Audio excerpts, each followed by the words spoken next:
우리 합성가족들이 오늘 말씀을 듣고 소망을 갖고 그 소망을 반드시 이루시는 하나님을 경험하기를 간절히 축복합니다. 아멘이죠? 마지막 날, 제가 이번 집회에는 강사님마다 성경의 인물로 영감받은 게 있어요. 첫째 날은 세례 요한, 둘째 날은 엘리야, 셋째 날은 예레미야. 오늘 홍희성 목사님의 제가 영감은 베드로입니다.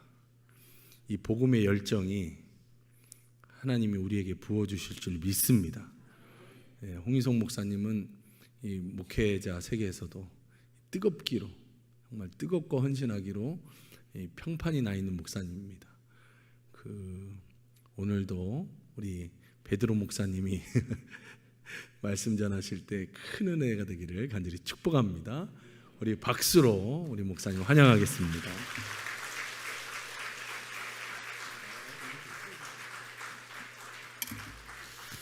할렐루야. 이렇게 만나 뵙게 돼서 감사합니다. 목사님 헌금기도 먼저 해야죠. 기도하겠습니다. 좋으신 하나님 감사합니다.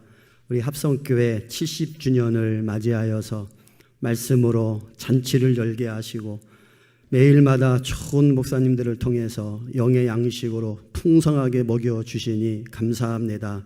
오늘 마지막 저녁입니다. 잔치 끝날에 하나님이 큰 은혜 주신다고 했는데 오늘 이 저녁 하나님께서 놀라운 은혜로 부어 주시옵소서. 그러한 사모함으로 주님 앞에 나오며 예물을 드립니다. 하나님, 나무 돌아서 쓸데가 없어서 드리는 것이 아니라 아끼고 절약해서 쓰고 싶은 것, 먹고 싶은 것, 사고 싶은 것 절제하며 하나님 나라를 위해서 보화를 쌓아가는 것이 믿음의 본질임을 알기에 그 믿음으로 주님 앞에 올려드리는 예물이오니 하나님이 받으시고 기쁘게 받으시고 하나님이 약속하신 대로 하늘 문을 활짝 여시사 우리 성도들의 창고에 흔들어 눌러 넘치도록 부으시고 채우시고 역사하여 주시옵소서.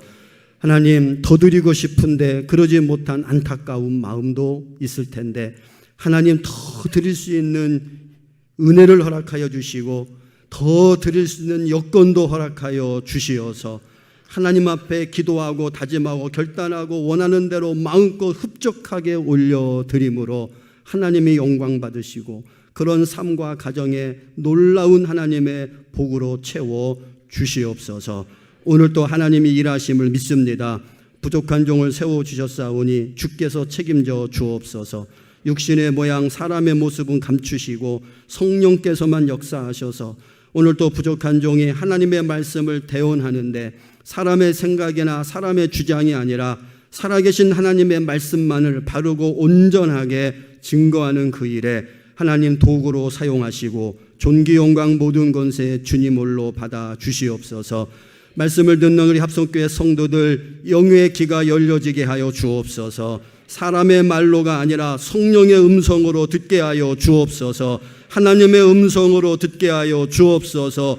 그리고 말씀 앞에 결단하고 말씀대로 준행하며 살아가는 행함이 있는 믿음, 살아있는 믿음의 소유자들이 되어서 이 마산 지역을 뛰어넘어 대한민국을 뛰어넘어 전 세계를 복음화시키고 새롭게 할 수 있는 귀한 교회로 하나님 마음껏 사용하여 주시옵소서.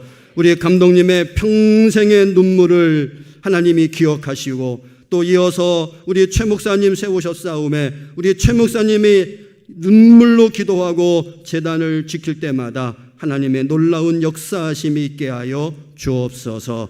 아버지, 오늘 또 말씀을 들을 때 육신의 질병 있는 자들 고쳐주시기를 원합니다. 머리끝부터 발끝까지 구석구석 하나님의 치료의 역사가 필요한 심령들마다 우리 예수님 거룩하신 피 묻은 손으로 친히 안수하여 주시어서 깨끗이 고침받게 하여 주시옵소서.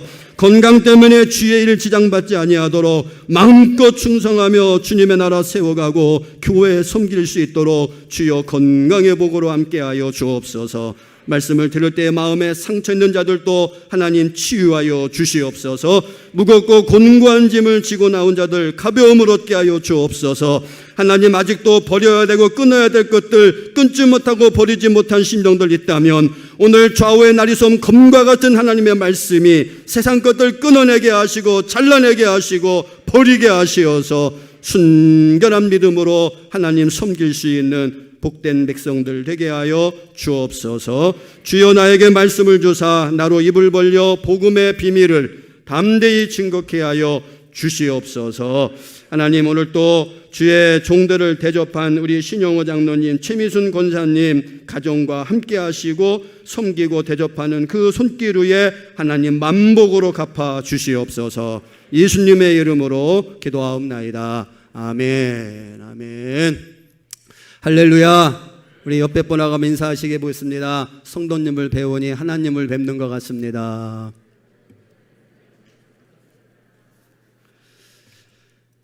옆에 앉으신 분이 마음에 안 드는지 표정이 안 좋으신 분이 딱 한 분 계신 것 같아요. 여러분, 진심으로 내 앞에 옆에 계신 분이 하나님이시다, 그런 마음으로 한 번 더 뜨겁게 인사하십시다. 성도님을 배우니 하나님을 뵙는 것 같습니다. 그런 은혜가 우리 합성교회 위에 넘쳐나기를 축원합니다.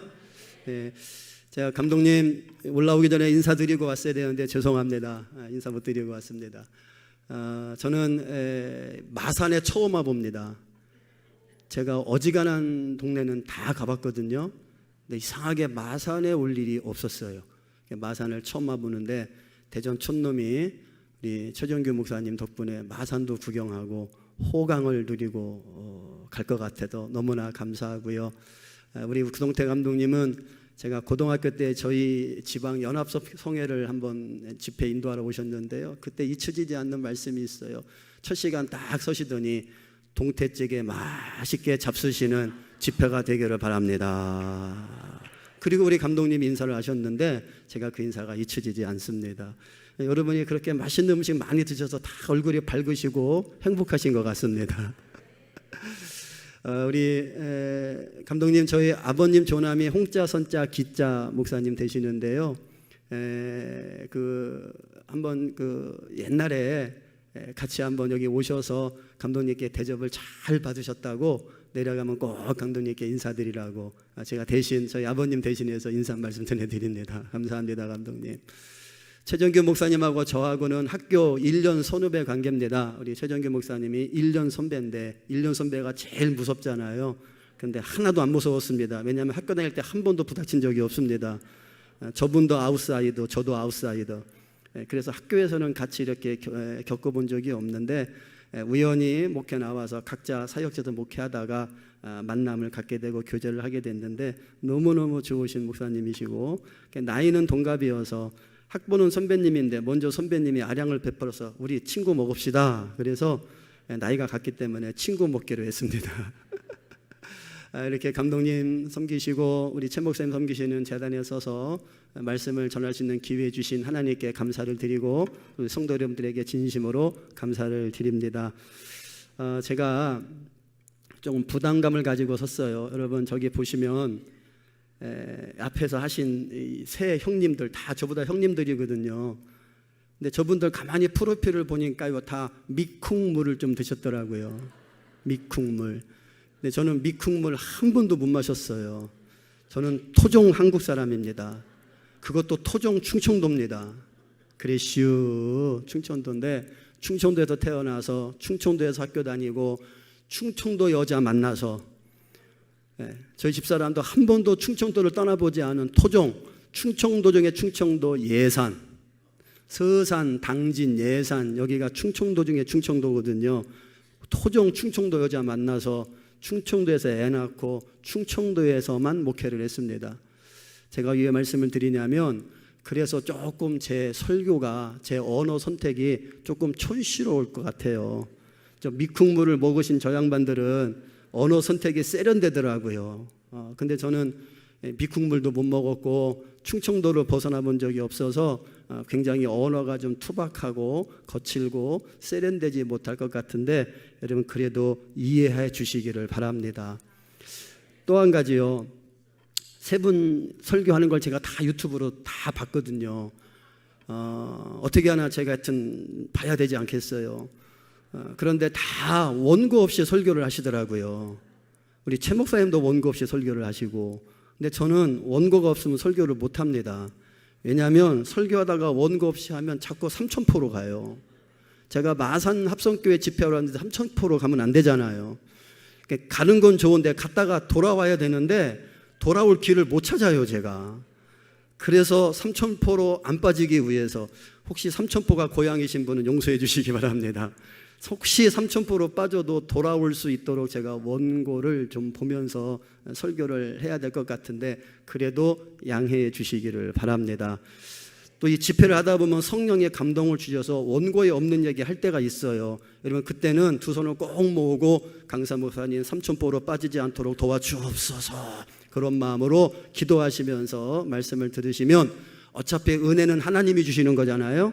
목사가 은혜 끼치는 거 아닌 거 알고 계시죠? 어차피 은혜는 하나님이 주시는 거니까 조금 투박하고 거칠고 원고에 좀 매달려도 하나님이 은혜를 주시고자 하시면 은혜 주실 줄로 믿습니다. 70년 말씀 잔치 여실 때는 하나님의 은혜 주시려고 여신 거니까 마지막 날 이 저녁에 하나님께서 큰 은혜로 역사하실 줄로 믿습니다. 우리나라 사람들은요, 새해 1월 1일이 되면 해돋이를 보러 가요. 그렇죠? 우리 교회 다니는 사람들은 송구영신 예배를 드리기 때문에 해돋이 보러 잘 못 가는데, 그런데 일반 교회를 안 다니는 분들은 새해 1월 1일이 되면 해돋이를 보러 그렇게들 가시더라고요. 저는 여기 마산이 남매바다 쪽에 있기 때문에 해돋이의 명소가 없는 줄 알았는데요, 인터넷을 검색하니까 사궁두미? 그런 데가 있어요. 사궁두미. 거기가 이 마산의 해돋이 명소라고 소개를 하고 있더라고요. 여러분들도 사궁두미에 가셔서 1월 1일 날 해돋이를 보셨는지 모르겠어요. 저는 근데 사람들이 1월 1일이 되면 그렇게 길이 막히고 정신이 없는데도 왜 이렇게 열심히 해돋이를 보러 갈까? 1월 1일 날 뜨는 해는 좀 모양이 다른가요? 네모난 해가 뜨나요? 1월 1일 날은? 색깔이 다른가요? 파란 해가 뜨나요? 아니거든요. 여전히 동그란, 여전히 붉은 해가 떠오르는데 왜 1월 1일 날이 되면 사람들이 그렇게 해돋이를 보러 갈까? 제가 가만히 생각해 보니까요, 해가 다른 해가 뜨는 것이 아니라 똑같은 해가 뜨는데, 그 1월 1일 날 떠오르는 새해 첫날 첫 번째 떠오르는 그 해를 맞이하고 바라보는 사람의 마음가짐이 달라서 그렇더라고요. 그래서 떠오르는 해를 보고 소원을 빌기도 하고요, 한 해의 결단을 하기도 하고 그런 마음으로 해돋이를 보러 가는데, 그런데 문제는요, 첫날 떠오르는 태양을 보며 가졌던 그 마음가짐이 오래 가지 않아요. 작심삼일이라고 그러죠. 그래서 금방 다 까먹고 또 그냥 예전처럼 결심한 거 다 잃어버리고 그렇게 살아가는 게 문제잖아요. 해돋이할 때 떠오르는 태양 보고 가졌던 다짐대로만 1년을 살다고 하면 여러분, 실패할 일이 뭐가 있고 안 될 일이 뭐가 있겠어요. 근데 그렇지 못하다는 게 문제예요. 봐요, 목사님 트름 나오잖아요. 제가 저녁을 너무 맛있는 거 먹으면 설교다 트름 나온다고 소프트하게 달라니까 너무 맛있는 거 주셔가지고 신앙도 그런 것 같아요. 신앙도 여러분, 송구영신 예배 때 다 묵은회에 대한 회개를 하고 새해에 대한 다짐을 하지 않습니까? 그런데 벌써 2022년도도 9달이 지나고 10월을 맞이했는데, 여러분 지나온 9달 어떻게 생활하셨습니까? 연초에 다짐한 대로 내가 올해는 정말 교회에 충성해야지, 이놈의 지긋지긋한 코로나, 맨날 뭐만 하면 코로나 때문에 그렇게 핑계대며 살아왔는데, 올해는 코로나 핑계대지 말고 진짜 한번 내가 열심히 교회를 섬겨봐야지, 그런 다짐들을 다 하셨을 텐데, 여러분 그 다짐대로 9달 동안 사셨어요? 저는 그렇지 못했던 것 같아요. 저도 목회하면서, 목사도 아마 코로나 핑계 제일 많이 댄 사람이 목사일 거예요. 목사가 뭐 하면은 코로나 때문에 밥 먹으면 안 돼, 코로나 때문에 모이면 안 돼. 저요, 우리 교회 청년들 엄청 혼냈어요. 저희 교회는요, 코로나 때 청년부가 부흥했어요. 다 타지로 나가 있던 애들이 코로나 때 집에 와 있으니까 이것들이 갈 데가 없잖아요. 그러니까 교회로 다 몰려들어서 교회에서 노는 거예요. 교회에서 밥 보내주니까 배달시켜다 먹고. 그래서 제가 맨날 야 그러다가 사고 나면 어떡하려고 그래. 그랬더니 식당으로 가요. 야 식당 가서 밥 먹어도 교회에 가는 사람들이 식당 가서 먹으면 그것도 교회 발이래. 코로나 걸리면 식당도 가지 마. 못 놀게 하니까 얘들이요 교회 옆에 있는 공원에 가서 놀아요. 공원에 가서 놀다가 신고가 들어가지고요 경찰이 출동했어요. 저것들 모여가지고 논다고. 오히려 목사가 더 모이지 말라고 그러고 예배 끝나면 빨리 가라고 그러고 흩어지라고 그러고 그렇게 코로나 기간 지나왔잖아요. 그러니까 저도 마음으로 올해는 코로나 핑계 그만 좀 대야겠다. 열심히 좀 목회해야 되겠다. 코로나 이전처럼 좀 목회 좀 해봐야지. 그리고 다짐하고 결단했는데 9달 지나고 보니까 현실은 그렇지 않은 것 같아요. 여러분은 어떠십니까? 여러분 다짐하고 결단한 대로 9달 살아오셨습니까? 그런데 여러분 그래도 괜찮아요. 그럼에도 불구하고 하나님은 우리 편이 되시는 줄로 믿습니다. 그럼에도 불구하고 하나님은 다시 우리에게 힘을 주시는 줄 믿습니다. 다시 기회를 주시는 줄 믿습니다. 다시 우리의 손을 붙잡아 일으켜 주시는 줄 믿습니다. 그 하나님을 믿는 믿음으로 우리는 살아가는 거거든요. 그게 은혜잖아요. 은혜. 오늘 아까 감사 제목 읽으시는 분도 은혜라는 말씀을 하셨는데 예, 우리는 다 하나님의 은혜로 살아가는 존재입니다. 그 하나님이 오늘 또 부족하고 약한 우리들에게 동일한 은혜를 부어주실 줄로 믿습니다. 2005년인가요? KBS에서 인기를 많이 끌었던 부모님 전상서라고 하는 드라마가 있었어요. 여러분 기억하실 거예요. 저도 그 드라마를 아주 감동적으로 봤는데요. 감명 깊게 봤는데 그 드라마 중에 제가 기억하는 면 장면이 하나 있어요. 그게 뭐냐면요. 송재호 씨가 아버지로 나오고 김희애 씨가 딸로 나왔는데 그 김희애 씨가 이혼을 하잖아요. 남편이 한량, 허준호 씨가 남편으로 나오는데 한량같이 사고만 치고 도저히 살 수가 없어서 이혼을 합니다. 가정법원에 가서 이혼 도장을 찍고 집에 돌아와서 아버지하고 통화를 하는 거예요. 아버지가 이렇게 물어봅니다. 괜찮니? 지금 이혼 도장 찍고 온 딸에게 아버지가 묻는 거예요. 괜찮니? 그러니까 김희애 씨가 대답해요. 예 아빠 괜찮아요. 그때 아버지가 한 말이 너무너무 감동적이에요. 그래 너만 괜찮으면 나도 괜찮다. 너만 괜찮으면 우리는 다 네 편이다. 송재호 씨가 그렇게 딸을 위로하더라고요. 우리나라 전통적인 사상과 전통적인 가치관에 의하면 딸이 이혼 도장을 찍고 오면 그 딸이 부끄럽고 너 왜 그것밖에 인생 못 살았니? 그리고 핀잔하고 책망할 만한데 이 송재호 아버지가 괜찮니? 그래 너만 괜찮으면 나도 괜찮다. 너만 괜찮으면 나도 네 편이다. 저는요 목회를 하면서 그 송재호 씨의 그 대사가 잊혀지지가 않아요. 그리고 새벽에 엎드려서 제 목회를 돌아보면서 하나님 제가 왜 목회 이것밖에 못하죠? 하나님 저는 왜 이것밖에 안 되죠? 그러면서 제 자신 다짐하고 결단한 대로 왜 목회하지 못하죠? 그러면서 한없이 하나님의 울면서 눈물을 흘릴 때마다 하나님이 저에게 그렇게 말씀하시는 것 같아요. 홍 목사야 괜찮니? 너만 괜찮으면 나도 괜찮다. 너만 괜찮으면 나는 네 편이다. 여러분 그 하나님의 음성이 여러분에게도 동일한 음성이 될 줄로 믿습니다. 여러분 실패해도 괜찮아요. 다짐한 대로 못 사셔서도 괜찮아요. 중요한 거는요 내가 하나님을 의지하고 있느냐 그게 중요한 거예요. 하나님 의지하는 사람은 좌절하지 않습니다. 절망하지 않습니다. 포기하지 않습니다. 왜요? 하나님이 내 편 되어주시니까요. 하나님이 괜찮다는데요 뭐가 문제예요? 나의 생명의 주관자 되시는 하나님이 괜찮다는데 왜 좌절하고 절망하고 낙심하고 스스로 생명을 포기해요? 어제 뉴스에 보니까요 우리나라 사망률이 다 떨어졌는데요 자살률만 올라갔어요. 자살률만. 여전히 OECD 국가 중에 1위입니다. 하루에 1시간에 1.5명꼴로 스스로 목숨을 끊는 나라입니다. OECD 국가 중에 우리나라가요 여러 지표를 따져보니까 OECD 국가 중에 7위에 해당되는 선진국이 되었어요. 우리 감독님 목회하던 그 시절하고 지금하고 비하면 뭐 게임도 안 되는 너무나 풍성한 시대 속에 살지 않습니까? 저희 어머니가 맨날 저한테 그래요. 니들은 좋겠다 좋은 세상 살아서. 엄마 저 핸드폰 바꿨어요. 이 핸드폰이 이런 거예요. 보세요. 그러면 다 보시다가 니들은 좋겠다 좋은 세상 살아서. 그러세요. 얼마나 좋은 세상이 됐습니까? 그런데 스스로 생명을 포기하는 사람들의 숫자는 세계에서 1위예요. 1등이에요. 1등이에요. 다른 사망률은 다 떨어진다니까요. 암으로 죽는 사망률도 떨어지고 교통사고의 사망률도 떨어지고 다 떨어지는데 유일하게 자살하는 사망률만 올라가고 20대 30대의 자살률은 계속해서 올라가고 있어요. 여러분, 우리가 정말 하나님을 믿고 의지한다면 왜 그래야 되냐는 거죠. 오늘 이 저녁에 하나님의 음성을 들으시기를 축원합니다. 괜찮니? 너만 괜찮으면 나도 괜찮다. 너만 괜찮으면 나는 네 편이다.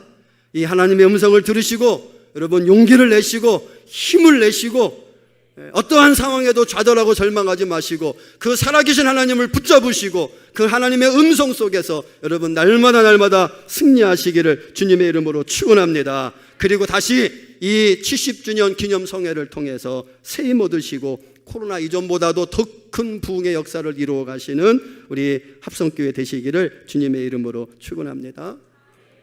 여러분, 주님 손잡고 일어서세요라는 찬양을 아시죠? 저는 이 찬양이 너무 좋아요. 근데 그 찬양 중에 이런 가사가 있죠. 고난의 뒤편에 있는 주님이 주실 축복 미리 보면서 감사하세요. 가사가 너무 멋지지 않아요? 고난의 뒤편에 있는 주님이 주실 축복 미리 보면서 감사하세요. 우리 한번 같이 이 찬양 한번 불러볼까요?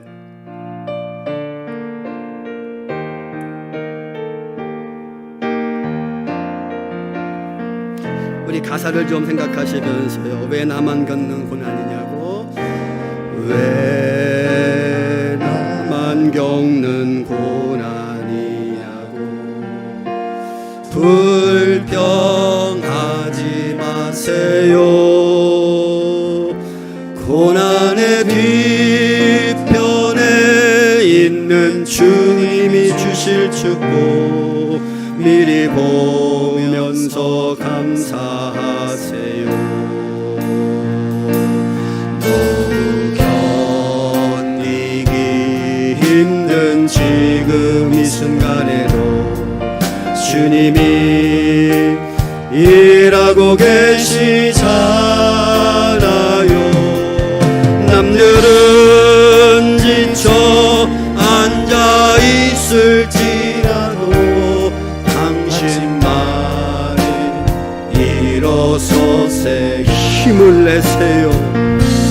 힘을 내세요. 힘을 내세요. 주님이 손잡고 계시잖아요. 주님이 나와 함께함을 믿는다면 어떤 역경도 이길 수 있잖아요. 왜 이런 슬픔 찾아왔는지, 왜 이런 슬픔 찾아 원망하지 마세요. 원망하지 마세요. 당신이 잃은 것보다 주님께 받은 은혜 더욱 많음에 감사하세요. 너무 견디기 힘든 지금 이 순간에도 주님이 일하고 계시잖아요. 남들은 지쳐 앉아 있을지라도 당신만은 일어서세 힘을 내세요. 힘을 내세요. 힘을 내세요. 주님이 손잡고 계시잖아요. 주님이 나와 함께함을 믿는다면 어떤 고난도 견딜 수 있자 힘을 내세요. 힘을 내세요. 힘을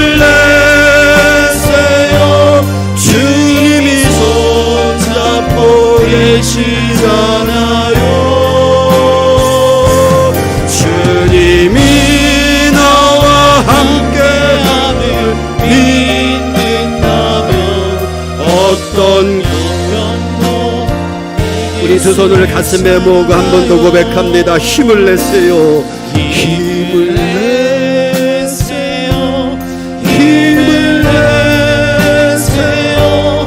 주님이 손잡고 계시잖아요.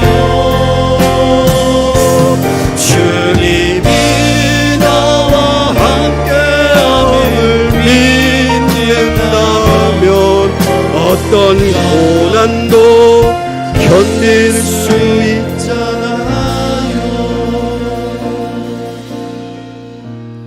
아멘. 여러분 그런 말 아시죠? 고난은 위장된 축복이다. 하나님이 우리에게 복을 주시려고 고난도 주신다는 거예요. 고난 속에 하나님의 뜻이 있고요, 고난 속에 하나님의 섭리하심이 있는 거지요. 저는요 헛된 고난 없다라고 100% 믿는 사람입니다. 헛된 고난은 없습니다. 하나님 우리에게 고난을 주실 때는요 다 이유가 있고 목적이 있고 섭리하심이 있는 거예요. 문제는 뭐예요? 내가 하나님을 바라보고 있느냐, 내가 그 하나님을 의지하고 있느냐, 그게 문제죠. 고난 속에 좌절하고 절망하고 하나님은 없어, 하나님은 나를 사랑하지 않는가 봐, 그리고 내 스스로 그 하나님의 손을 놓아버리면 그 고난 속에서 헤매다가 그렇게 인생 끝나는 겁니다. 그러나 하나님이 나를 붙잡고 계심을 믿고 그 하나님을 의지하고 하나님 고난 속에 섬겨놓으신 복을 내게 허락하여 주옵소서. 이 고난 속에 감춰놓으신 하나님의 말할 수 없는 은혜를 내게 허락하여 주옵소서. 그리고 기도하고 나가면 하나님이 이루어 주실 줄로 믿습니다. 우리 합성교회 70년의 역사가 그거를 말하지 않습니까? 70년 동안 얼마나 많은 어려움이 있어요. 6.25 동란, 보릿고개, 산업화. 여기 앉아 계신 우리 어르신들은 다 그 시대를 거쳐가신 분들 아니에요? 우리 찬양단들 너무 제가 은혜를 받았어요. 표정이 살아있네.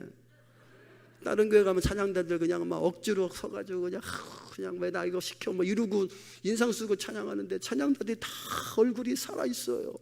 이 뒤에 서 계신 어르신들, 와, 아니 어르신들이 아니죠. 요즘은요 60대 70대가요 신중년이랍니다. 신중년. 여기 신중년들이 서 계셔서 몸을 흔들어 가면서 찬양을 하시는데요, 얼마나 감동이 되는지. 여러분 그렇게 하나님 찬양하며 승리하시기를 주님의 이름으로 축원합니다.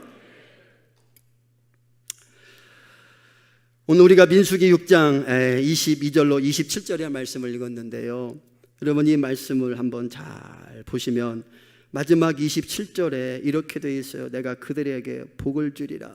오늘 이 말씀의 핵심은 뭡니까? 하나님이 우리에게 복을 주신다는 겁니다. 하나님은 어떤 분이라고요? 우리가 믿는 하나님 어떤 하나님이라고요?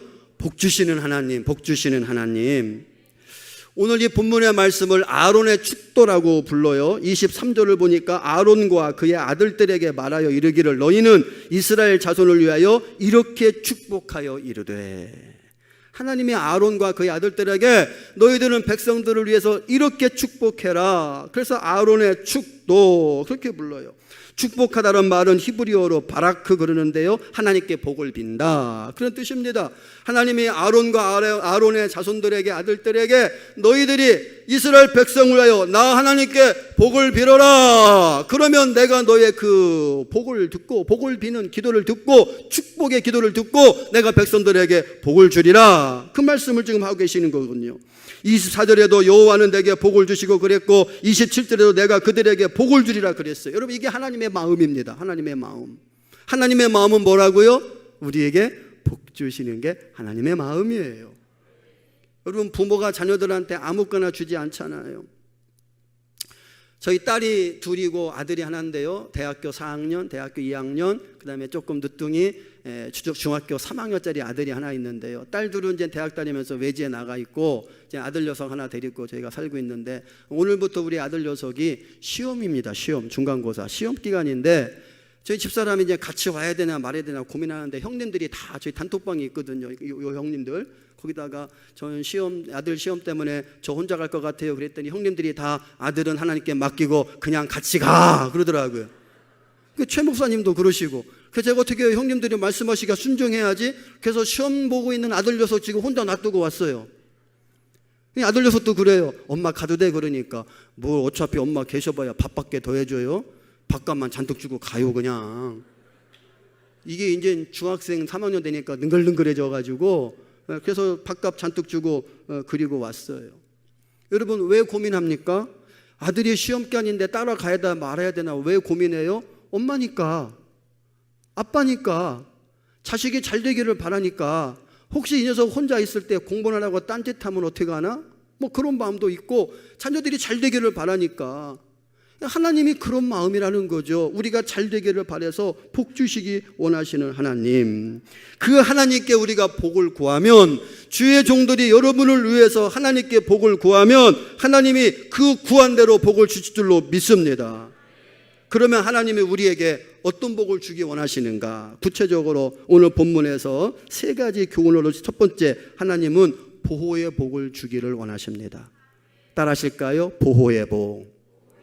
하나님은 우리를 보호해 주시기를 원하시는 거예요. 24절에 여호와는 내게 복을 주시고 너를 지키시기를 원하며. 이 지킨다는 것이 보호하는 거 아닙니까? 이 지킨다는 말이 히브리어로 쇠마를 그러는데요, 울타리를 친다 그런 뜻입니다. 울타리를 친다. 여러분, 울타리 안에 들어와 있는 거가 내 거죠. 그거는 내가 지키는 거예요. 보호하는 거예요. 우리 집 안에 울타리 안에 들어와 있는 거는 내가 지키고 보호하는 거죠. 그게 울타리, 보호한다, 지킨다 그런 뜻입니다. 여러분, 지금 하나님이 이 말씀을 주실 때가 언제입니까? 출애굽을 위해서 광야를 걸어갈 때입니다. 광야는 아무것도 없는 곳입니다. 울타리도 없습니다. 나를 지킬 만한 것이 아무것도 없습니다. 거기는 맹수가 있고, 낮에는 더위가 있고, 밤에는 추위가 있고, 도적대가 있고, 힘들고 어려운 것만지 좋은 건 하나도 없는 것이 광야입니다. 지금 그 광야를 걸어가는 이스라엘 백성들에게 제일 필요한 건 보호예요. 보호. 지켜줌의 보호. 하나님이 그 이스라엘 백성들에게 그 광야를 걸어가는 너희들에게 내가 울타리가 되어서 너희들을 지키시고 보호해 주겠다, 그렇게 하나님이 약속하셨어요. 언제요? 주의 종들이 복을 빌면, 보호의 복을 구하면 하나님이 그 기도 들으시고 너희들을 지켜주시고 보호하시겠다. 그래서 이스라엘 백성과 광야 40년 함께 온 것이 구름기둥 불기둥입니다. 이 구름기둥 불기둥이 이스라엘 백성들을 보호하고 지켜준 겁니다. 이스라엘은요, 그 광야는 낮의 온도가 40도, 50도까지 올라가요. 제가 성지순례를 갔는데 가이드가 한참 광야를 가다가 에어컨 잘 나오는 버스를 타고 가다가 차를 멈추더니, 목사님들 광야가 얼마나 더운지 한번 체험해 보셔야지요. 다 내리십시오. 그리고 광야 항복판에서 우리를 내려놨는데요, 5분 만에 다 버스로 겨들어왔어요. 견딜 수가 없어요. 견딜 수가 없어요. 그 길을 40년 동안 걸어가는데 그 떼약볕 에 그냥 가면 다 탈진해 죽습니다. 그래서 구름기둥이 떠올라서 그 구름기둥이 그 직사광선을 막아줘서 선선한 그늘 역할을 해주는 거예요. 우리 여름에 경험하지 않습니까? 떼약볕 있을 때 그래도 구름에 햇빛을 가리면 조금 선선함을 느끼지 않습니까? 그거 생각하시면 돼요. 40년 동안 내내 하나님이 구름기둥을 보내서 그 직사광선을 막아주어서 그 구름기둥이 더위를 막아주고 식혀줘서 이스라엘 백성들을 그 더위로부터 지키시고 보호하신 하나님. 그런데 이 광야가 희한하게요, 저녁이 되면 10도 이하로 떨어져요. 온도가 10도 이하로. 일교차가 한 30도, 심하게는 40도 나는 겁니다. 그러니까 체감으로 느끼는 것은 우리가 영하의 추위를 느끼는 것과 똑같이 느끼는 겁니다. 그 사람들은. 그래서 밤에는요, 추워서 겉옷을 걸치지 않으면 잘 수가 없습니다. 근데 그 이스라엘 백성들 그 많은 겉옷을 다 얻을 수가 없잖아요. 그래서 불기둥이 떠올라서 밤에는 그 불기둥이 따뜻한 난로 역할을 해주는 거예요. 추위로부터 이스라엘 백성들을 보호해 주시는 거죠. 그리고 전갈과 맹수들이 그 밤에 불기둥 때문에 접근하지 못하는 거예요. 맹수로부터, 전갈로부터 하나님이 이스라엘 백성들을 보호해 주신 겁니다. 지켜주신 겁니다. 그 복을 항상 너에게 주겠다. 언제요? 주의 종이 그 복을 구하며 기도할 때. 이 보호의 복. 여러분, 우리가 오늘 살아가는 이 시대는요, 하나님의 보호가 없으면 살아갈 수 없는 시대입니다. 우리 인간이 굉장히 강한 것 같아도요, 인간처럼 연약한 존재가 없어요. 제가 마산이란 동네는 처음 와봤는데, 근데 굉장히 익숙하고 정감 있는 도시의 이름입니다. 왜냐하면 저 충청도에 가면 충남 논산시 연무읍 마산리가 있어요. 그 마산리에 마산교회가 있는데 저희 아버지가 그 교회에서 목회를 하셔서 제가 어릴 때 마산리에서 8년을 살았어요. 교회 이름이 마산교회예요. 그래서 마산교회, 마산합성교회, 마산교회 정감이 있잖아요. 그래서 처음 와보지만 굉장히 정감 있는 교회인데 저희 아버님이 그 마산교회에서 심호하실 때 교회가 이렇게 약간 언덕 위에 교회가 있고 그 옆에 주택이 있고 그 밑에 그 언덕 밑에 장로님이 사셨는데 저희 교회 장로님이 사셨는데 그 장로님이 젖소를 키우셔요. 젖소. 그 장로님 아들들이 같이 아버지하고 젖소를 키우는데 이 젖소가 이제 새끼를 낳아요. 새끼를 낳는데 그 새끼 낳는 게 보고 싶어가지고 제가 그때 초등학교 때인데 형님들한테 형님 송아지 날 때 저 좀 깨워요. 그러면 뭐 새벽 2시 3시 이럴 때 와가지고 주택에 올라와서 제 방문을 똑똑 두드 이서가 소 새끼 낳으려고 그래 빨리 와. 그러면 제가 줄눈 눈 비비고 나가가지고 새끼 낳는 걸 봐요. 그러면 새끼가 나와가지고 뚝 떨어지면요 형님들이 수건으로 막 양수를 닦아줘요. 막 닦아주고 그리고 코에다가 해가지고 이제 양수로 코 막힌 거 뚫어주고 그러면요 신기하게요 한 20-30분 지나면 그 소가요 지가 이러고 일어나가지고요 걷더라고요. 그리고 엄마 젖 지가 찾아가서 엄마 젖을 빨더라고요. 송아지는 태어난 지 30분 1시간 되면 지 스스로 걷는다니까요. 그런데 사람은요? 사람은 어때요? 1년 동안 죽으라고 키워도 걸을까 말까요? 20살 청년이 돼도요 맨날 엄마 아빠가 뒷바라지 해줘야 돼요. 시집가면 끝이겠지 맨날 김치 담아줘야 돼요. 지금 제가 누구 얘기하는지 아시겠죠?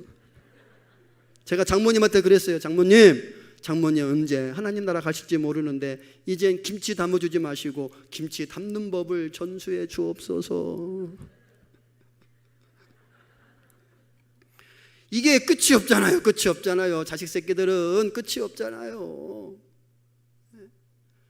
인간은 그렇게 연약한 존재들이라니까요.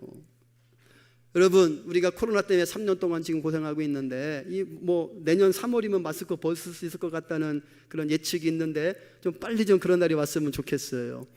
하여튼 이 코로나 때문에 고생했는데 여러분 전 세계에 있는 코로나 바이러스를 다 긁어 모으면 그 크기가 그 양이 얼마쯤 될 것 같으십니까? 전 세계에 있는 코로나 바이러스를 한번 다 긁어 모아 본다면 어떤 과학자가 연구를 해봤대요. 전 세계에 있는 코로나 바이러스를 다 긁어 모으니까요 골프공만 한답니다. 골프공. 요게 골프공만 할 거예요. 요거 머리만 밑에 빼고 요것만. 전 세계에 있는 코로나 바이러스를 다 긁어 모아 본다면 요만큼 된대요.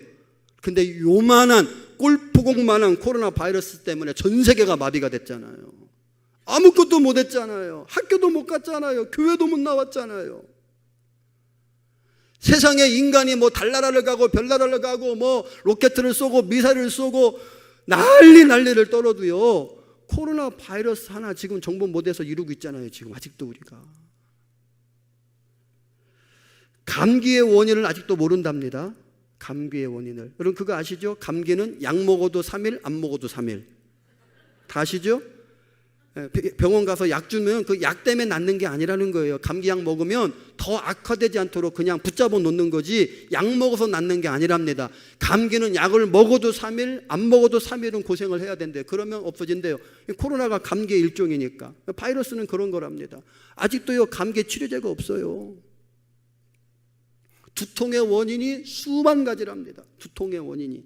어떤 목사님이 늘 이게 두통이 아주 기분 나쁜 그런 두통이 있어서 병원에 갔더니 의사 선생님이 그러더래요. 목사님 아스피린 드시면 조금 좋아지나요? 예, 좋아집니다. 그러면요 그냥 머리 아플 때 아스피린 드시고 그냥 친구처럼 평생 사세요. 두통의 원인이 수만 가지라요. 고칠 수 없어요. 두통은 그냥 친구 삼아 너 친구 왔냐. 그리고 아스피린 드시고 적당히 놀다 가라. 그래야 된다는 거예요. 인간이 대단히 똑똑하고 잘난 것 같아도요, 두통의 원인도 못 밝혀내고요, 도탕의 치료제도 못 만들고 있다니까요 지금. 근데 뭐가 그렇게 잘났다고, 이게 인간의 실존인데 뭐가 그렇게 잘났다고 교만 떨고들 그러는지 모르겠어요. 여러분, 인간은 이렇게 연약한 존재이기 때문에 하나님의 보호가 필요한 거예요. 특별히 현대인들은요, 영적인 보호가 필요합니다. 요즘 영의 세계가 얼마나 혼잡한지 모릅니다.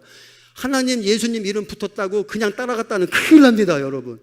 절대로 담임 목사님 이외에는 따라가시면 안 됩니다. 누가 성경 공부하자고요? 그럼 그러세요. 너 신천지지? 누군가가 자꾸 우리 교회 밖에 어딘가 가가지고 우리 목사님 말고 누군가하고 자꾸 성경 공부하자고 그러면 그러시라니까요. 너 신천지지? 그냥 성경 공부하고 싶다고 따라갔다가는 큰일 난다니까요. 죄송해요. 인생 조진다니까요. 인생 절단 난다니까요.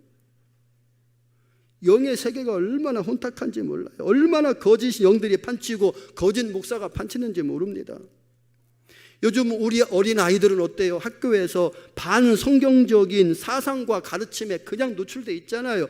하나님의 창조의 섭리를 위배하는 그것을 그냥 믿으라고 인정하라고 그러잖아요. 학교에서 아이들에게 동성애가 정상이라고 가르치잖아요. 근데 목사는 강단에서 동성애는 죄다라고 설교를 마음껏 못하잖아요. 여기까지만 하랍니다. 저야 이렇게 던져놓고 가면 그만인데 뒷수습 하려면 최 목사님 애먹으시니까 제가 진도 더 나가면 안 될 것 같아요. 그냥 여기까지만 할게요. 지금 우리가 살아가는 세상이, 우리의 자녀들이요, 이런 현실에 노출되어 있습니다. 영적으로 어두운 세상을 지금 살아가고 있습니다. 아까 찬송 어두운 밤에 캄캄한 밤에 부르셨는데 지금 우리가 그 시대를 살고 있어요. 이런 시대에 누가 우리를 보호해 줄 수 있습니까? 누가 우리의 자녀들을 보호해 줄 수 있습니까? 저희 큰애는 서울에 있고요, 둘째는 충주에 있습니다. 이것들 주말에 왔다가 월요일날 학교 가면 다시 주말에 올 때까지 이 녀석들이 뭐하고 사는지 제가 알 수가 없습니다. CCTV 다뤄놓을 수도 없고 무슨 위치 추적기 다뤄놓을 수도 없고 이놈들이 누구를 만나서 뭘 하는지 알 수가 없어요. 그냥 믿는 거예요. 새벽마다 기도하면서 하나님 지켜줄 줄 믿습니다. 그리고 그냥 믿어주는 거죠.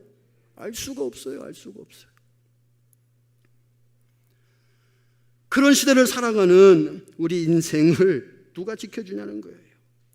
하나님이 우리의 울타리가 되어서 하나님이 우리를 보호해 주시고 하나님이 우리를 지켜주신다고 하셨으니, 그 복을 우리에게 주신다고 하셨으니 그 복 주시는 하나님께 우리의 인생을 맡기시고 그 하나님이 주시는 지켜주심의 복 안에 살아가는 은혜와 복이 있으시기를 축원합니다. 두 번째, 하나님이 우리에게 주기 원하시는 복은요, 임재의 복이에요. 25절에 보니까 여호와는 그 얼굴로 내게 비추사 은혜 베푸시기를 원한다 그랬어요. 하나님이 얼굴을 비춘다는 것이, 그것이 임재입니다. 나를 쳐다봐 주시는 거예요. 여러분, 보기 싫은 사람 만나면 어떻게 돼요? 어떻게 하세요? 보기 싫은 사람 만나면 어떻게 하죠?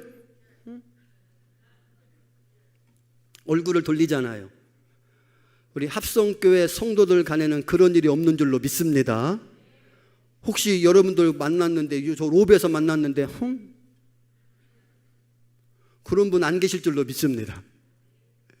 아멘 소리가 작은 것이 있나 본데요. 교회 안에서 서로 얼굴 보기 싫은 사람이 있으면 안 되죠. 하나님이 임재하신다는 것은, 얼굴을 비추신다는 것은 하나님의 임재를 상징하는데, 그런데 그러면 왜 하나님이 우리에게 얼굴을 비추시는가? 왜 우리를 지켜보시는가? 25절 다시 보면 은혜 베푸시기 원해서. 하나님이 우리를 지켜보시는 이유는요, 은혜 베푸시기를 원해서. 아장아장 이제 걸음마를 배운 아기, 아빠가 엄마가 막 걸을 때 뒤에서 잘한다고 박수치고, 우리 아들 잘 걷는다. 그렇지만 이 녀석이 걸어가다가 언제 돌부리에 걸려서 넘어질지 모르니까 그 아이를 항상 지켜보고 있는 겁니다. 주시하고 있는 거예요. 그러다가 이 녀석이 삐끗하면 얼른 손을 낚아채서 탁 붙잡아 주죠. 그와 마찬가지로 하나님이 우리를 주목하고 계세요. 왜요? 은혜 주시려고. 은혜 주시려고. 자, 그런데 보세요. 아버지가 나를 이렇게 주시하고 있는데요, 그런데 아버지와의 관계가 좋은 아이는, 다시 말해서 아버지가 싫어하는 일을 안 한 아이는, 다시 말해서 아버지께 죄를 짓지 않은 아이는 아버지가 나를 이렇게 쳐다보는 것이 부담스럽지 않아요. 아빠가 나를 사랑의 눈으로 지켜보시는구나. 그런데요, 뭔가 잘못한 녀석은 아버지 지갑에서 5,000원짜리 하나 이렇게 슬쩍 해가서 과자 사 먹은 녀석은 아버지가 나를 쳐다보면 그 시선이 부담스러운 거예요. 아버지가 나를 왜 자꾸 쳐다보시지? 아버지가 아나? 아버지가 아나?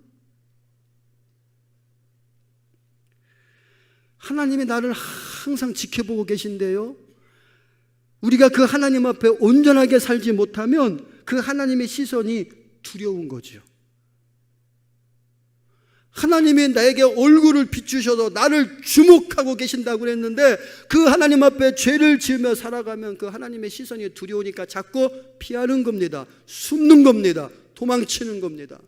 아담아 아담아 내가 어디 있느냐? 내가 범죄하여 숨었나이다. 우리가 매일 아담처럼 그렇게 고백하며 살고 있진 않아요? 예, 제가 하나님의 시선이 두려워서 숨었나이다. 여러분, 무신론의 시작이 뭔지 아십니까? 무신론, 하나님은 없다라고 하는 이 전제, 이 무신론의 전제는요, 진짜 하나님이 없다라고 하는 선언이 아니라 하나님이 없었으면 좋겠다라고 하는 인간의 바람에서 시작된 것이 무신론이에요. 왜요? 하나님이 없다라고 전제해야, 그래야 내 맘대로 행동할 수 있잖아요. 그래야 내 맘대로 살 수 있잖아요. 하나님이 나를 불꽃 같은 눈으로 지켜보신다는 걸 내가 인정하면, 그러면 그 하나님 앞에 내가 어떻게 마음껏 살아갈 수 있어요? 그러니까 실존주의 철학자들이 하나님은 죽었다, 신은 없다라고 인정해놓고 자기들 맘대로, 인간의 맘대로 살고 싶은 그 인간의 욕망과 욕심과 바람에서 무신론이 시작된 겁니다. 제가 대전에 그 호남선 철도 옆에 남부감리교회라는 교회가 있는데요, 그 교회가 동네 한가운데에 있어서 교회 울타리가 없어요. 그냥 그 교회 마당으로 동네 사람들이 막 지나다녀요. 거기 관리하는 분이 이런 꽃 같은 거를 잘 키워서 주일날 되면 강단에 올렸다가 또 이제 주일 지나면 내려서 또 관리하고 그러는데요, 밤이 되면 이 꽃이 하나씩 둘씩 없어지더라는 거예요. 꽃이 이쁘니까, 동네 사람들 왔다 갔다 하니까. 그래서 목사님이랑 장로님들이랑 이 관리 집사님이랑 이걸 어떻게 하면 좋을까? 그렇다고 울타리 칠 수는 없고 고민하다가 CCTV를 달자. 근데 그때 당시는 CCTV가 지금처럼 이렇게 활성화됐을 때가 아니어서 CCTV를 달라니까 비싸더래요. 근데 어떤 분이 그러더래요. CCTV 문방구에 가면 불만 껌뻑껌뻑하는 가짜 CCTV가 있습니다. 여러분 아시죠? 불만 껌뻑껌뻑하는 가짜 CCTV가 있어요. 그거 갖다가 다루나 보시죠. 그래서 그거 좋은 생각이다. 그래서요, 불만 껌뻑껌뻑하는 가짜 CCTV를 다뤄놓고 그 밑에다가 빨간색으로 CCTV 촬영 중 이렇게 붙여놨대요. 그랬더니요, 하나도 안 없어지더래요. 사람은 그렇지 않습니까? 누가 지켜보고 쳐다보고 있다고 하면 함부로 행동하지 못해요. 요즘은 범인들 다 뭘로 잡아요? 다 CCTV로 잡잖아요. 블랙박스로 잡고. 요즘은 도망갈 구석이 없습니다. 제가 한 10년 전에 읽은 신문 기사를 읽은 기억이 나는데요, 서울의 강남에 사는 사람이 자기 아파트 집에서 출발해서 자기 직장 출근하는 동안에 CCTV에 몇 번 찍히나 봤더니요, 10여 년 전에 20 몇 번 찍힌다고 나와서 10여 년 전에. 지금은요 한 500번은 찍힐 거예요. 곳곳마다 있으니까. 자동차에 블랙박스 다 있으니까. 지금은 막 500번 아니요 1000번도 넘게 찍힐 거예요. 도망갈 구석이 없어요. 여러분, 누군가가 나를 지켜본다고 생각해도 사람들이 행동거지가 조심스러워지죠. 연애를 하는데요, 연애. 우리 1년에 한 번씩 연년마다, 여기는 3남연애잖아요. 이렇게 모여서 연애를 하지 않습니까? 저희 남부연애가 처음으로 그 연애하는 것을 이렇게 TV로 중계를 해서 이렇게 띄워가지고, 지금 이게 다 이렇게 돼 있지만 그때는 이런 거 없을 때인데, 남부연애가 처음으로 시스템 갖춰서 연애할 때 띄워서 이제 저기서 누군가가 의장하고 발언하면 카메라 딱 비춰 그 밑에다가 아무개 장로, 아무개 목사 딱 이름을 쓰는 거예요. 근데 연애 때마다 그런 분이 있거든요. 의장! 우리 감독님 경험 있으시죠? 연애 때마다 의장! 그런데요, CCTV 의장하면 그분에게 카메라가 딱 가서 얼굴을 이만큼 딱 이만큼 딱 당기고 미사가 아무개 장로, 아무개 목사 딱 쓰니까요, 말을 못하는 거예요, 이분이. 그래서요, 남부연애가 그 이후로는 얼마나 평화로워졌는지 몰라요. 목사님, 당회 구역회 할 때 활용하세요. 당회 할 때 의장 그러면 쫙 당겨가지고 암흑에 딱. 누군가가 나를 지켜보고 있으면 행동거지가 달라지는 거예요. 여러분, 살아계신 하나님이 불꽃 같은 눈으로 나를 지켜보는 줄로 믿습니다. 근데 어떻게 함부로 살아요? 근데 어떻게 막 살아요? 근데 어떻게 함부로 말해요?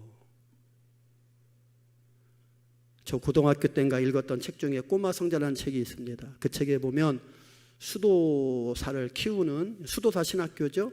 거기서 수도하러 온 사람들에게 이 스승이 새장에다가 살아있는 새를 한 마리씩 넣어주고 그리고 다 하나씩 나눠준 다음에 아무도 안 보는 곳에서 이 새를 죽여가지고 와라. 그게 숙제였어요. 다 시간이 지나서 와서 다 죽여갖고 왔어요. 물어보는 너 어디서 죽였냐? 예, 물레가까 밑에 가니까 아무도 없어서 죽였고요. 너 어디서 죽였냐? 저기 가니까 폐건물이 있어서 거기서 죽였고요. 너 어디서 죽였냐? 뭐 뒷동산 가니까 아무도 죽였고요. 다 사람이 없는 장소에서 이 새를 죽였다고 아주 자연스럽게 이야기를 하는데 한 사람만 그냥 살아있는 새를 가지고 왔어요. 물어봤어요. 너는 왜 그냥 왔냐? 아무도 안 보는 곳을 못 찾았습니다. 아니, 아무도 없는 곳이 왜 없어? 이렇게 많은데 다 얘기하잖아. 그랬더니 이 친구가 하는 말이 예, 사람은 없었는데 그곳에서 하나님의 나를 지켜보고 계셨습니다. 여러분, 이게 믿음인 줄로 믿습니다. 이게 믿음이에요. 이게 하나님의 나를 불꽃 같은 눈으로 지켜보시는데 은혜를 주시려고 나를 지켜보시는 거거든요. 하나님이 나를 벌 주시려고 지켜보는 게 아닙니다. 은혜 주시려고 지켜보는데 내가 죄를 짓고 내가 하나님 말씀을 살지 않냐고 내가 잘못된 인생을 살아가면 은혜 주시려고 지켜보시는 하나님의 그 시선이 무서운 거예요. 두려운 거예요. 그래서 그 시선을 자꾸 피하는 겁니다. 도망가는 겁니다. 교회와 멀어지는 겁니다. 하나님과 멀어지는 겁니다. 여러분, 하나님의 말씀대로 준행하며 사셔서 내게 은혜 주시려고 나를 지켜보시는 하나님의 시선이 따뜻하고 그 시선이 고맙고 감사해서 날마다 기쁨 있는 삶을 살아가시기를 주님의 이름으로 축원합니다. 목사님 몇 시까지 해야 돼요? 저 9시인데 큰일 났네. 반도 못 했는데 내일 새벽에도 제가 해야 된다고 그러더라고요. 아니 무슨 집회를 새벽에 끝내고 저녁에 끝내지 오늘 저녁까지 말씀했더니 안 된대요. 새벽까지 해야 되는 다 그렇게 했다고. 그냥 우리 처리하시죠. 여기 계신 분들 내일 새벽에 안 올 분들이 꽤 될 것 같은데 그냥 처리하시죠. 하다가 제가 지치면 우리 감독님도 올라오셔서 좀 하시고 또 지치면 챔버팬에 올라오셔서 하시고 바통 터치해 가면서 새벽까지. 아이고 큰일 났네요. 하여튼 가는 데까지 가보겠습니다. 세 번째, 하나님 우리에게 주시기 원하시는 복은요 평강의 복이에요. 26절 여호와는 그 얼굴을 내게 향하여 드사 평강 주시기를 원하노라. 평강 주시기를 원하노라. 여러분, 저는 우리 합성교회 성도 여러분들이 물질의 복을 많이 받으시기를 축원합니다. 제가 첫날 유튜브로 보니까 그 경제인 선교회, 그 선교회에서 8천만 원 헌금을 하셨더라고요. 그 최 목사님이 이왕이면 2천만 원 보태서 1억 채워서 하지 그러셨더라고요.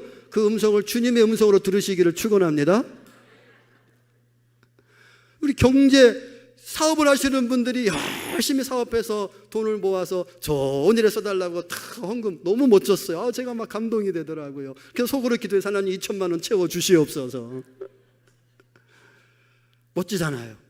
여러분 돈을 많이 버셨으면 좋겠어요. 여러분 부자 되시기를 바랍니다. 권력도 가지시기를 바랍니다. 우리 합성교회에서 뭐 정치인 좀 배출하셨나요? 뭐 시의원, 구의원, 뭐 국회의원 나왔나요? 있어요? 없어요? 없어요? 아니 합성교회에서 정치인 한 명도 배출을 안 하셨어요? 여러분 정치인도 배출되기를 축원합니다. 구의원도 나오고 시의원도 나오고 시장도 나오고 국회의원도 나오고 예?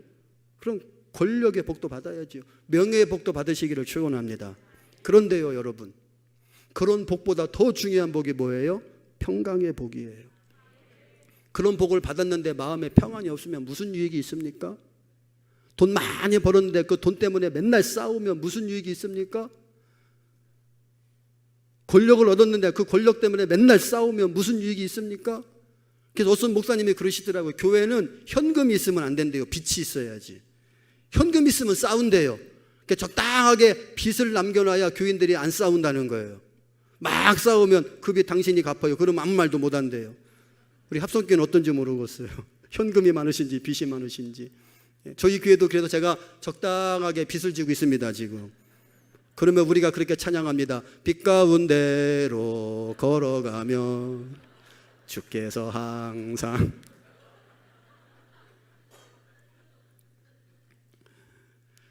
여러분, 가졌는데 싸우면 뭐 하냐고요.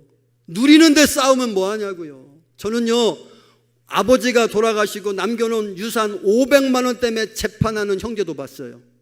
세상에 500만 원 서로 가지려고 재판하더라고요. 그 500만 원이 무슨 유익이냐고요. 그렇게 형제들끼리 싸워서. 그러니까 여러분, 진짜 중요한 복은 평강의 복입니다. 그 평강의 복을 먼저 받으시기를 축원합니다. 하나님이 그 복 주신다고 하셨으니 그 평강의 복을 먼저 받고 그 위에 물질의 복도 명예의 복도 권력의 복도 받으시기를 축원합니다. 그래야 그 복이 되는 겁니다. 평강의 복을 받아야 물질의 복이 되는 겁니다.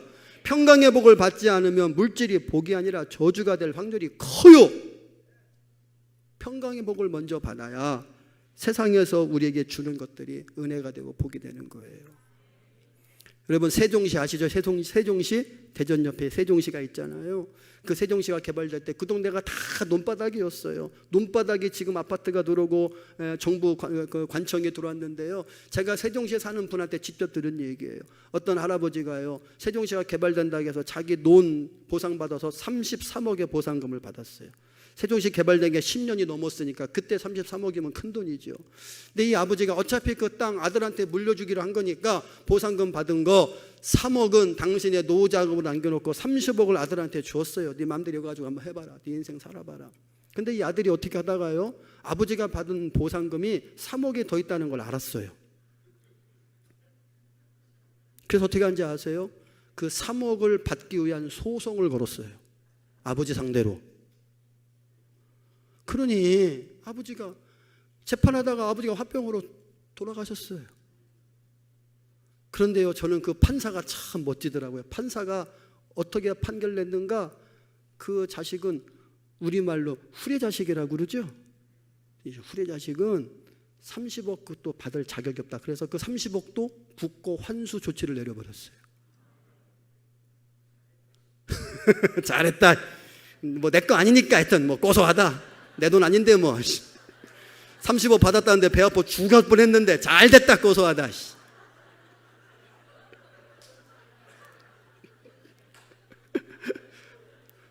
저도 그랬어요. 잘됐다. 어차피 내 돈 아닌데 뭐 30억 받았다길래 나 배 아파 죽을 뻔했는데 잘됐다. 여러분, 그 30억이 무슨 은혜입니까?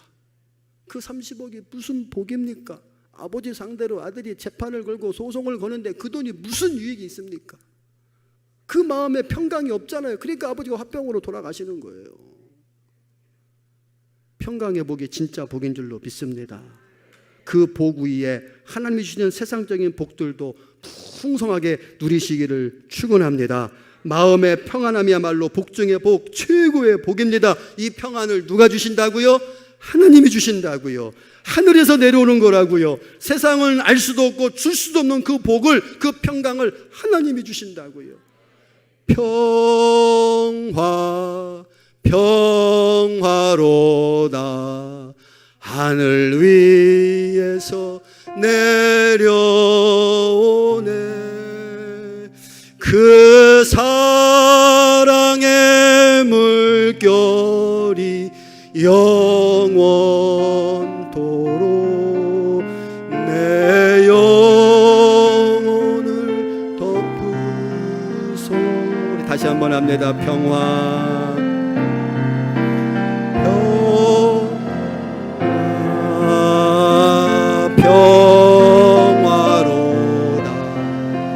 하늘 위에서 내려오네.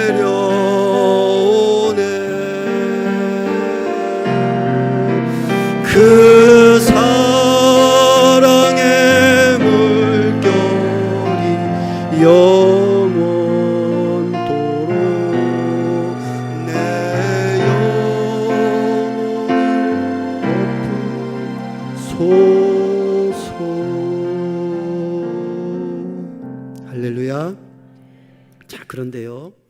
여러분 오늘 본문의 말씀을 잘 보십시오. 하나님은 우리에게 이런 복을 주기를 원하시는데 누구를 통해 주신다고 하셨어요? 아까 읽었던 23절, 아론과 그 아들들을 통하여, 주의 종을 통하여, 우리 감독님을 통하여, 우리 최 목사님을 통하여, 우리 부목사님들을 통하여, 하나님이 세우신 주의 종을 통하여 이 복을 주신다는 거예요.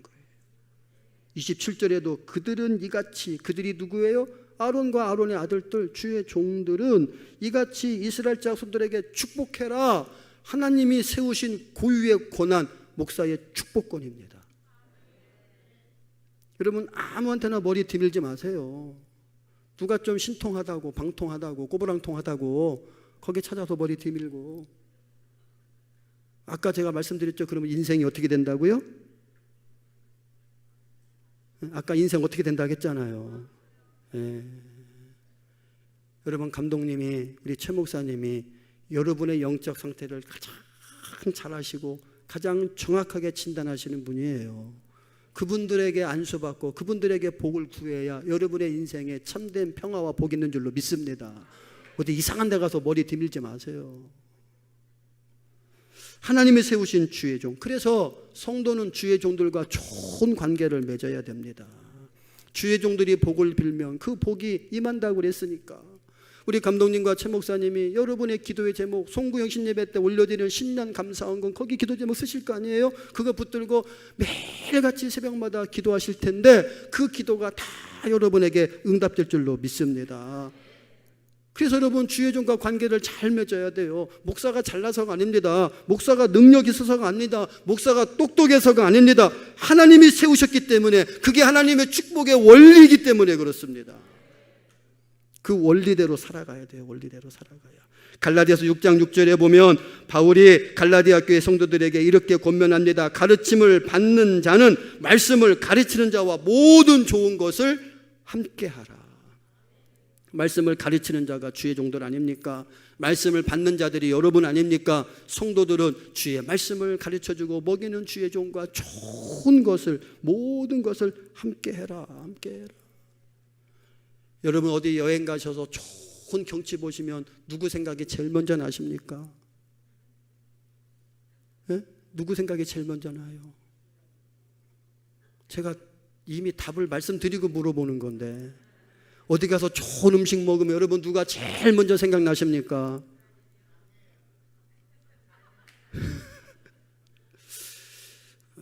저는 충청도만 조금 느린 줄 알았더니,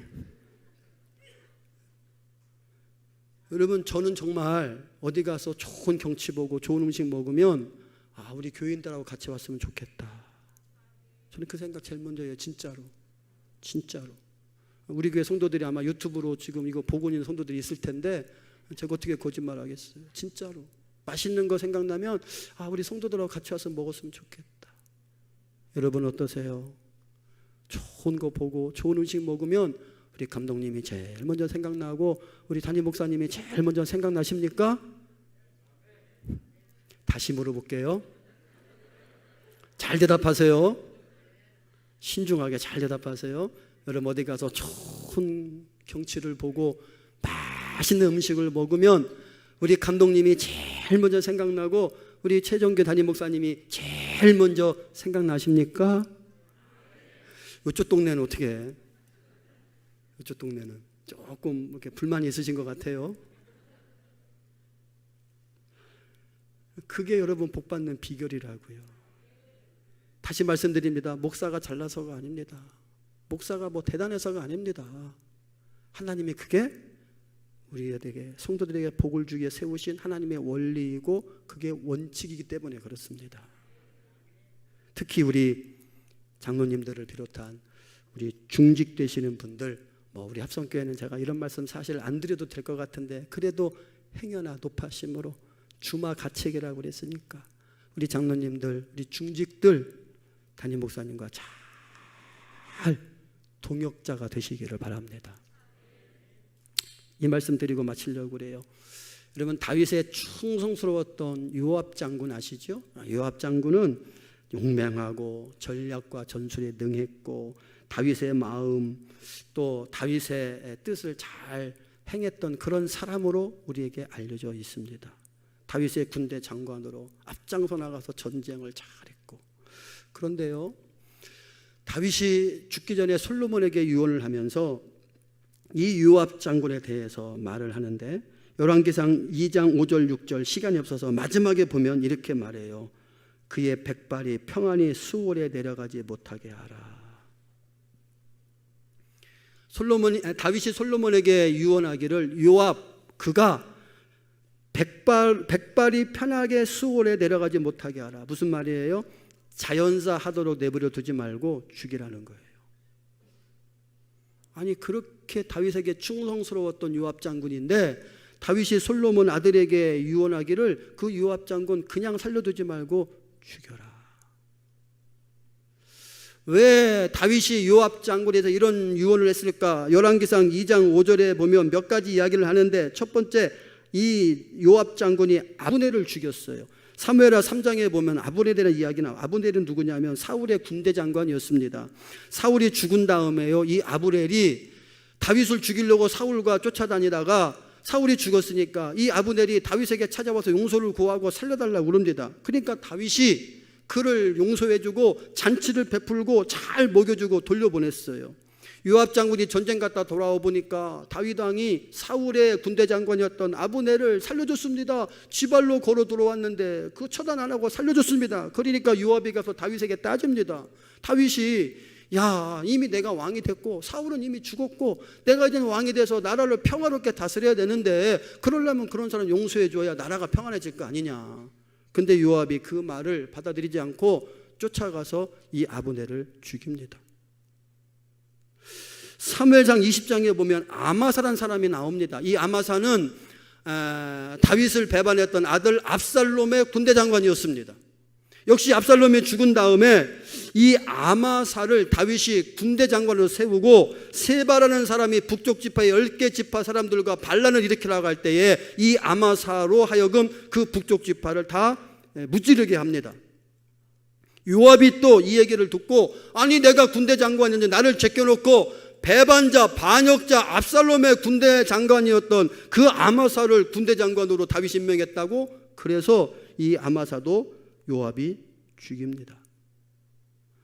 사무엘하 18장에 보면 이 요압은 압살롬도 죽입니다. 다윗이요 요압에게 부탁합니다. 너그러이 대하라. 그러면 아버지가 아들을 아무리 반역을 일으켜도 죽기 원하는 사람이 어디 있으니까 너그럽게 대하라. 그런데요 이 요압이 다윗의 그 부탁을 거절하고 요압이 압살롬이 나무에 대롱대롱 목이 메었잖아요. 그 소식을 듣고 창을 3개를 가지고 가서 그 창을 3개를 다 압살롬에 꽂아서 압살롬을 죽게 합니다. 아버지 다윗 간절한 자녀를 향한 그 부탁을 이 요압이 거절해 버린 거예요. 이게 요압의 충성 방식이었어요. 요압은 매사에 이런 식으로 일을 처리한 겁니다. 충성하긴 했는데 늘 다윗의 심기를 불편하게 했던 사람, 도와주는 것 같은데 늘 뒤에서는 딴소리하고 이상한 소리하고 말을 바꿔 만들고 분란을 일으키고 분란을 조정하는 사람, 다윗의 마음을 헤아려 마음 편하게 해줘야 되는데 늘 다윗의 마음을 불편하게 했던 사람. 그래서 사무엘하 3장 39절에 보면 다윗의 신하들에게 이 요압에 대해서 이 사람은 제어하기가 너무 어렵다 그렇게 말을 해요. 요압은 다윗에게 그런 사람이었어요. 그런 요압이 살아있으면 어린 솔로몬 함부로할 것 같으니까 다윗에게도 그랬는데 어린 솔로몬이 어떻게 해서 그러니까 그를 죽여라. 그렇게 다윗이 솔로몬에게 유언을 남긴 겁니다. 저는 이 말씀을 읽으면서 굉장히 저한테는 충격이었어요. 내 자신이 하나님 앞에 충성된 종이라고 하는데 나는 정말 하나님 앞에 충성하고 있는가? 말로는 하나님을 위해서 한다고 그러는데 정말 내가 하나님을 위해서 살고 있는가? 여러분 그게 아세요? 합성교회는 평화로운 교회니까 그런 경험 없을 텐데요. 지금 교회들마다 싸우는 교회가 얼마나 많은가 몰라요. 근데 교회의 싸움은요 끝이 없어요. 왜 끝이 없는지 아세요? 양쪽 다 하나님의 뜻이라고 하고 싸우니까. 양쪽 다 하나님의 뜻이라고 그러니까 하나님의 뜻인데 포기할 수죠. 그러니까 교회 싸움은요 끝이 안 나요. 양쪽 다 하나님의 뜻이라고 싸우거든요. 근데 정말 하나님의 뜻인가? 목회를 하면서 하나님의 뜻대로 목회한다고 하는데 정말 나는 하나님 앞에 충성된 종인가? 아니면 요압같이 충성한다고 하면서 맨날 하는 일마다 하나님의 마음을 불편하게 하고 있지는 않은가? 우리 장로님들, 중직자 되시는 분들, 여러분들 담임 목사님을 도와서 충성하시는데 혹시 요압과 같은 충성의 방식은 아닌지 죄송하지만 한번 돌아보시고, 우리 합성교회가 70년 넘어 100년의 미래를 향해 달려가야 되는데, 그런데 지금까지 우리 교회가 평화롭게 아름답게 잘 성장했던 이 아름다운 전통을 우리 후손들에게 물려줘야 되지 않겠어요? 저는 우리 교회한테 그래요. 여러분, 지금 이것은, 이 건물은, 이 교회는 내가 우리 후손들 거를 빌려 쓰는 거다. 여러분, 남의 거 빌려 쓰면 어떻게 해야 돼요? 잘 써서 되돌려 줘야 되잖아요. 여러분, 이거는, 우리 교회는 우리 후손들 거를 우리가 빌려 쓰는 거니까 아름답게 잘 가꾸고 간직해서 우리 후손들에게 돌려줘야 되는 겁니다. 그러면 교회가 어떻게 해야 돼요? 평화로워야 되고 하나가 되어야 되고, 담임 목사님을 중심으로 똘똘 뭉쳐서 어떠한 일이 있어도 때로는 마음에 안 들 때 있죠. 사람이 어떻게 다 마음에 듭니까? 그러나 그것이 교회를 위한 일이라면, 그것이 하나님을 위한 일이라면 담임 목사님이 기도하고 하나님의 음성을 듣고 우리 이렇게 갑시다, 그럴 때에 그게 하나님의 뜻임을 인정하고 내 뜻을 꺾고 담임 목사님을 도와서 우리 합성교회가 지금까지 이루어왔던 아름다운 70년의 전통이 무너지지 아니하고 계속해서 세워져서 다가오는 100년의 미래를 통해서 하나님 앞에 변함없이 쓰임받는 우리 삼남연회에서는 대표되는 교회 아닙니까? 이 아름다운 전통을 계속 이어갈 수 있는, 그 전통을 후손들에게 유산으로 물려줄 수 있는 그런 복이 있는 교회 되시기를 축원합니다. 잠언 25장 13절에 충동된 사자는 그를 보낸 이에게 마치 추수하는 날의 얼음냉수 같아서 능히 그 주인의 마음을 어떻게 한다고요? 시원하게 하느니라. 따라합시다. 주의 종의 마음을 시원하게 하는 성도. 하나님이 그런 성도에게 복을 주시고 그런 교회에 하나님이 복을 주시는 줄로 믿습니다. 저는 목회가 뭘까를 생각할 때에 이런 생각을 많이 해요. 자동차에 비유합니다. 우리 하나님이 운전수세요. 핸들을 다 해서 방향을 잡아가죠. 그런데 핸들을 잡아서 방향을 잡을 때 악셀레다를 밟아야 차가 그 방향으로 갈 거 아니겠어요? 담임 목사님이 악셀레다예요. 그런데 차가 악셀레다만 있으면 됩니까? 브레이크도 있어야지요. 브레이크가 장로님이에요. 자, 그럼 여쭤볼게요. 그냥 우리가 일반적으로 고속도로를 달릴 때 악셀레다를 더 많이 밟습니까? 브레이크를 더 많이 밟습니까? 제가 너무 어려운 질문을 드리나요? 갑자기 이렇게 심각해져가지고 악셀레다를 더 많이 밟잖아요. 근데 브레이크 팍팍 밟으면 어떻게 돼요? 차가 못 나가잖아요. 장로님들이 브레이크를 팍팍 밟으면 교회라고 하는 자동차가 평안하게 달릴 수가 없습니다. 악셀레다를 계속 밟아야 됩니다. 그런데 악셀레다만 밟으면 안 되죠. 차가 멈춰야 될 때가 있잖아요. 속도를 줄여야 될 때가 있잖아요. 그럴 때 어떻게 해요? 브레이크를 살짝 밟아주는 거예요. 저도 대전에서 여기까지 한 110km 놓고 쭉 이렇게 왔는데 계속 악셀에다 밟고 오다가 앞차가 조금 속도를 줄이면 그때 한번 브레이크 한번 살짝 밟아줘서 속도 살짝 줄였다가 또 다시 악셀에다 밟아서 그렇게 왔어요. 그래야 자동차가 무리 없이 잘 가지 않습니까? 우리 합성교회라고 하는 자동차가 우리 하나님이 운전수가 되셔서 방향을 잡아주실 때 우리 최정규 담임 목사님이 악셀에다 탁 밟아서 그 방향으로 나아갈 수 있는 교회, 그럴 때 위험 신호가 있으면 과속을 하면 이럴 때는 조금 목사님 자제해야 될 텐데, 그럴 때 우리 장로님들이 살짝 한번 브레이크 밟아주시는 거예요. 브레이크 꼭 밟으면 차가 안 나간다니까요. 지금까지 합성교회 그런 아름다운 모습으로 여기까지 달려왔는데 앞으로도 그렇게 계속해서 힘차게 달려가고 또 달려가고 또 달려가서 하나님의 큰 역사를 이루어드리는 삼남연회를 뛰어넘어서 우리 감리교회에서 제일 가고 으뜸 가는, 뭐 교회 규모나 크기가 제일 가기보다는 영향력에 있어서 제일 갈 수 있는, 감리교회를 변화시키는 위대한 리더십, 영향력을 발휘할 수 있는 그런 교회로 끊임없이 달려나갈 수 있는, 쓰임받는 그런 은혜가 있으시기를, 그런 복이 넘쳐나시기를 주님의 이름으로 축원합니다.